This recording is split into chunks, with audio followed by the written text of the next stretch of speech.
అంటే ఓపిక నశించిపోవడం వల్ల పేరెంట్స్ కూడా ఒక హద్దు వరకే వాళ్ళు భరించగలుగుతారు, తర్వాత వాళ్ళు కావాల్సింది ఇచ్చేస్తారు. అది అక్కడే వాళ్ళది తప్పు అనలేము, కానీ వాళ్ళు కూడా అవగాహన చేసుకోవాలి ఏంటిది అనేది, ఎందుకు ఇలా పిల్లలు చేస్తున్నారు, ఎంతవరకు పిల్లల మాట వినాలి, ఎంతవరకు వాళ్ళకు అంటే ప్యాంపరింగ్ అంటారు, ఇది ఎంతవరకు చేయగలుగుతాం, ఎంతవరకు చేయాలనేది తల్లిదండ్రులకి కూడా కొద్దిగా ఓపిక అనేది ఉండాలి.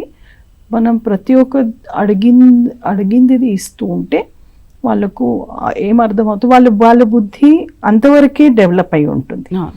ఆ బుద్ధి డెవలప్ అవ్వడంలో ఫస్ట్ అనేది వాళ్ళకు కావాల్సింది దొరుకుతుందా, ఆశ అనేది పిల్లలకు ఉంటుంది. అది నాకు దొరుకుతుంది, కావాలి, ఇంతవరకే వాళ్ళకి తెలుసు. లేకపోతే అక్కడి నుంచి వాళ్ళకి ఏమవుతుందంటే అది బ్రెయిన్ ఫుల్ డెవలప్ కాలేదు కాబట్టి దానికి ఓపిక ఎలా పెంచాలి అనేది వాళ్ళకి తెలియదు. నాకు కావాల్సింది కావాలి అన్నంత వరకే వాళ్ళకు తెలుసు. కాబట్టి పేరెంట్స్కి అయితే తెలుసు కదా, పేరెంట్స్కి తెలుసు, వాళ్ళలో ఓపిక ఉండాలి.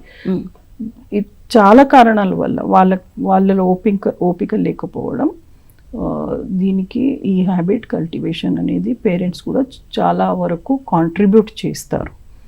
సో అది ఆపడం, ఇగ్నోర్ చేయడం, దానికి